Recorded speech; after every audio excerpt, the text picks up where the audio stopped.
The scapulinate ligament. Probably murdered that. Yeah, I couldn't even pronounce it. Yeah, the scapulinate ligament, which has been torn out indefinitely. From my, internet sleuthing, research I found is that it's a rare-ish NBA injury. I think Jaylen Brown had this injury. Bradley Beal had this injury. Interestingly, it's the most frequently sprained ligament in the wrist, but it seems to be rarely torn. But look, the good news is both Jaylen Brown and Bradley Beal have torn that, come back, and they've been, still high-level players. We don't have a timeline on the injury, so we don't know if we're going to see him again this season. Initial reports kind of suggest it's 4 to 6 months, which would make it very unlikely for Brandon Miller to be back. I personally think that he would have done for the season. There's nothing for him to rush back for. Right. Just another gut punch, right? Just another gut punch. Just as the Hornets were beginning to get their core three, the key three or the core four, whatever you want to call them, playing together, Brandon Miller goes down with a serious long-term injury, and it fucking sucks. I mean, yeah, I don't. That's all you can say.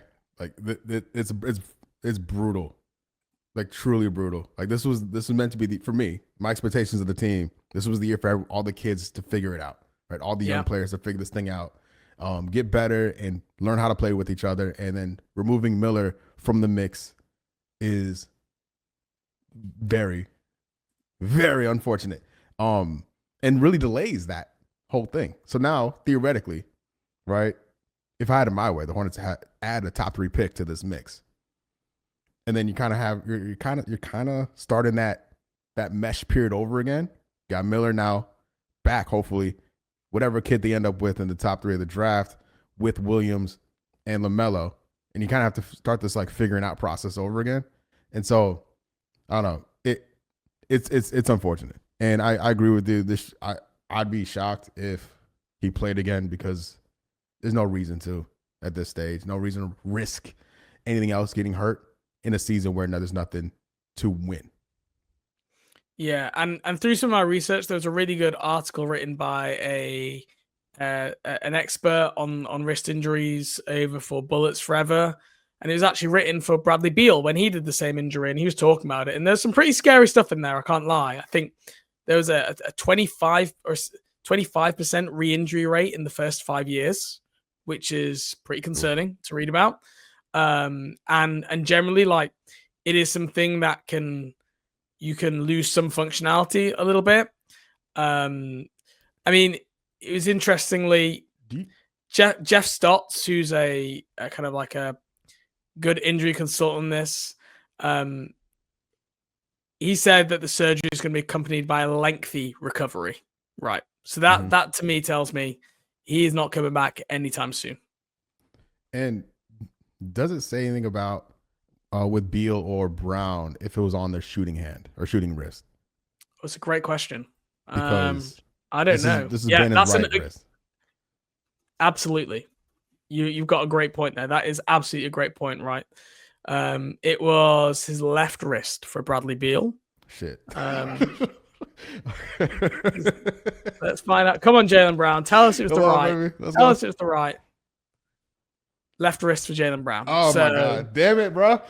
No. So basically, Brandon Miller is pretty much having his right wrist amputated, is what we're saying. Hey, he's a pioneer of this. All right. He's gonna get back better than ever. And hopefully this never happens again. We're signing Hornets fans. We're signing up for another year of wristwatch, man. Just another year of every dead ball, every timeout, watching a star player run around and get his wrist warm and loose, and hoping nothing got aggravated again. Can't wait. It's just so exhausting, right? I'd not even thought the right wrist. I knew the right wrist was a shooting wrist, and that was a concern. I'd not thought about to check what wrist those guys injured. And like, Sam, like we all shot a basketball. If you have a wrist injury with your right wrist, man, you're trying to shoot the ball. Like, and Brandon Miller, what is his best skill? Shooting the ball. I mean, the only hope maybe here, because I don't even know what play it happened. Right? Did it happen in a certain play? Has it been bothering him for a while? Like, is this maybe why his shot has been a little bit inconsistent this year.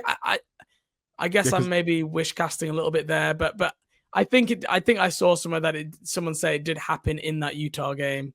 Um, it, it's just devastating. Like this could.